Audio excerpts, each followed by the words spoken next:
And welcome, ladies and gentlemen, to another Okinawa episode of This Is Our Life.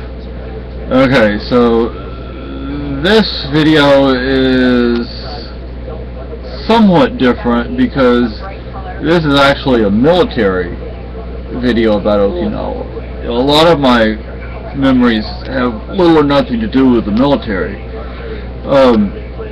There was a military base, a naval base, I believe, on the east coast of the island, and my dad took me over there. Now, although my father was in the Army, my father during World War II was Canadian Merchant Navy, and before, and during and after that, he did the same thing. I mean, he was in the, what in the United States you call the Merchant Marine. In Canada they call it the Merchant Navy. What do they call it in Canada? Merchant Navy. Oh. Now, I don't know if they still do that, but they did. My grandfather, Connor, also worked in the Merchant Navy, although during the war my grandfather was Canadian Navy. Both my father and grandfather were stokers, or ship's engineers. You stoke the fire to keep the steam built up, the heat built up so the water boils, so you produce steam, so you drive the screws on the ships. But anyway. He was a stoker, wasn't he? Yeah. Like with the engines. Yeah. The engines. And people may not realize how important and dangerous that job is, because those boilers would blow up sometimes. That's why you had to really know what you were doing. Otherwise, one went bam. Yeah, the fate of everybody on that ship was on your shoulders. Well, it could be just a rivet go bad and bang. Very true. So anyway, this video is about. I have no idea what that base was called. I know it wasn't itty bitty, because when we went there they had more than one car park, although they weren't by any means full. I mean, I would say when we went there were just a few cars scattered around in the car parks, but there were 2 submarines. There were probably more than 2 submarines, but I remember 2 particular submarines. We're walking down the pier, and the first submarine, on the conning tower, it has a Special Forces logo on it. U.S. Army Special Forces logo. Now, years and years ago, I wrote to the Special Forces in North Carolina, and I asked, why would they have something like that? Because if you popped up out of the ocean, that's obvious. I mean, you see a Special Forces logo on the conning tower of a submarine, you know it's a special ops submarine. Well, they told me it was probably a training sub, because otherwise you wouldn't have a symbol on the sub. Plus, you can actually egress from the submarine while it's fully submerged. So it doesn't have to surface. But the other submarine I got to go on. Understand, I have no idea what my father really was doing.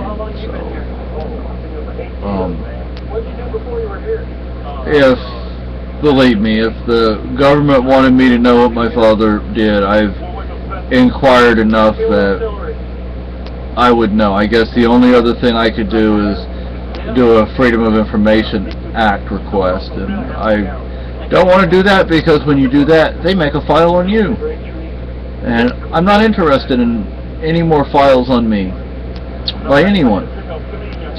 So anyway, this other submarine, we go on deck, and I'm a little kid. I'm like, this is really cool. I'm on a submarine. And I don't remember any symbols, letters, numbers, codes, or anything anywhere on the outside of that submarine. eventually some guys came up from below, and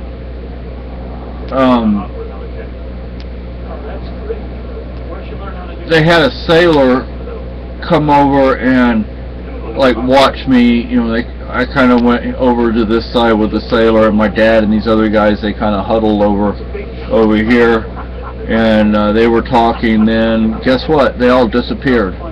They all went into the conning tower, and down they went. After a few minutes, the sailor, he takes me inside the conning tower, and he's like, the conning tower, that's the thing that sticks up on the top of the submarine. The conning? Coning or conning. Oh, okay. Yeah. And, you know, I mean, I'm a little kid. He's pointing out these gauges and stuff. I'm like, oh, that's cool. Not that I had any understanding of what he was talking about. But, yeah, and by the way, my father started off in the infantry, in the U.S. Army. Then he went into the U.S. Navy. And then he went back into the Army. But he, outside of the time he was first in the Army, he always worked with ships in one way or another, ships or boats. In Vietnam, he was a company commander of a heavy boat company, 329th Transportation Corps Heavy Boat Company, Tan Son Nhut, South Vietnam. Anyway, and in Spain he was port commander. Even though he was in the Army, he was port commander. And Spain was very unique because that was completely civilian, so to speak. You know, I mean, the only other military guy was my father's assistant, and my parents didn't have anything to do with him except at work. My father didn't have anything to do with him except at work. And the only reason they had him there is because he spoke Spanish, but so did my dad. My dad was multilingual. So, anyway, so we're on this submarine, and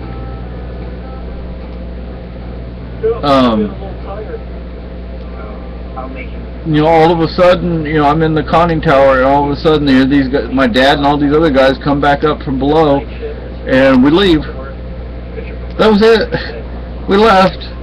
You know, but for a little boy, I don't know how old I was, but for a little boy, you know, that's a pretty cool thing to get to go on a submarine, especially when your dad's Army and not Navy. You're probably, what, about 5 or 6 maybe?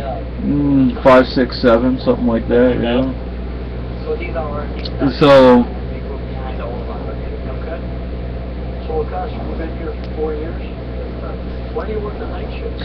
when we lived, before we lived on Cleveland Court, I don't know the name of the street, but when you go west on Cleveland Court and you turn to the north or right, that road, you keep going up that road and you kind of go up a small hill. And that's where we lived. There were duplexes over there. Cleveland Court were not duplexes. And you know, so when we lived on Cleveland Court, where I had a neighbor whose parents were Buddhist and I ate the rice, I always felt bad about that. We also had a neighbor, their father, I think, worked for one of the airlines. I don't know if he was a pilot or an engineer or what. I know at the time they had a brand new aircraft, big, you know, it was like one of the biggest passenger planes yet at that point. They were one of the families that all of a sudden they just weren't there anymore. And you saw that a lot. Some people just, you know, their way of dealing with that lifestyle was they didn't tell anybody they were leaving. You know, you knew once they left. You know, because a lot of people they would pack everything up, they would leave, and then the movers would come in after they've left and pack stuff up. But anyway, so when we lived on that street up the hill, on Machinado, but not on Cleveland Court, before we moved to Cleveland Court, my dad, me and my dad were in the car, and I heard somebody say, Jimmy! Jimmy! I'm like, Daddy, somebody's calling me. And he's like, no, they're calling somebody else. I'm like, but my name's Jimmy. Yes, but there are other boys named Jimmy, son. No, Daddy, I'm the only Jimmy in the world. No, there are other people named Jimmy. And I didn't understand at the time that more than one person could have the same name. That should give you some idea how young I was. We went on a school field trip it was north, I believe, because it was up in the hills. Well, again, they call them mountains. To what do you say, Nike missiles? Yeah. A Nike missile site, and we, my gosh, getting up there, we were in the school bus, and it's this dirt road, if you can even call it a road, and it kind of twists and turns going up the mountain, and then there was like a gate. The MPs had to come and unlock the gate. We went in, parked, couldn't take anything with us. The MPs came out, like we had sack lunches, and the MPs came out, took those to the mess hall, and searched them supposedly. The teachers who had lighters, cigarettes, anything and everything, went into a lockbox. Then we went through another gate, and they brought a missile up, and they put it in the launcher, and they started going. They didn't go all the way up with it. They started going up, and they put it back. Now you could look under there, and you could see they had like rows and rows, stacks and stacks of these missiles. It was amazing how many they had. They said the reason we can't put it all the way up into the launch position is because the Soviets have satellites, and they're watching us, and they'll take that as an indication that we're about to attack. But anyway, another thing I enjoyed is they would have Santa Claus every Christmas on the back of the fire truck driving around base. That was always really cool. So. Did you have a Santa Claus house? Not that I recall. recall. Go to Santa's house? No. Because when I was in Granite City, we had Santa's house in the park. Oh. In Wilson Park, they put a little Santa's house up every year, and that's that one picture I showed you when I was sitting on Santa Claus's lap. Yeah. That's where that was taken at. Oh, okay. In Santa's house. Oh. And I remember at one of the hospitals, they had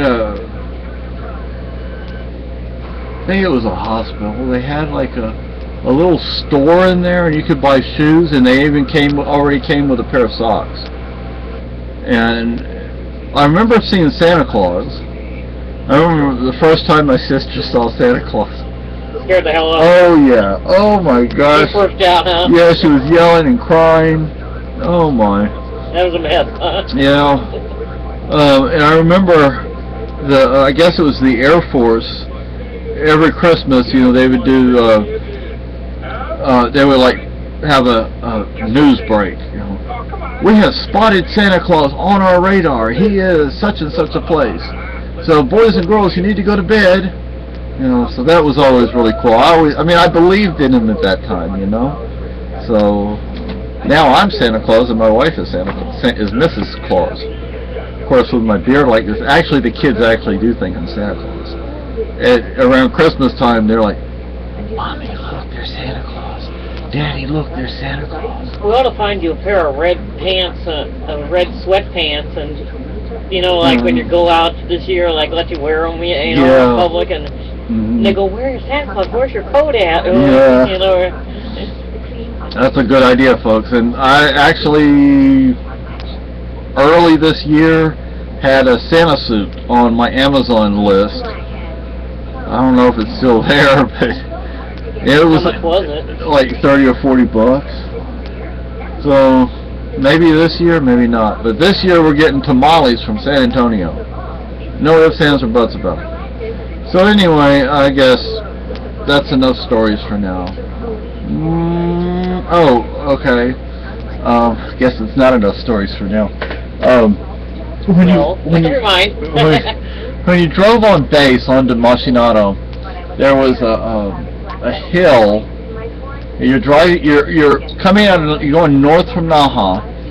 If you're going north from Naha, the entrance is on your right, and another video somewhere. I made it. I told you about how me and my friends went off base one day. We tried to get back on after like half an hour or something, and the MP said, "Well, where's your ID?" Like, we don't have ID. You know, and some of my friends had their dog tags. My parents wouldn't let me keep my dog tags because I always lost them.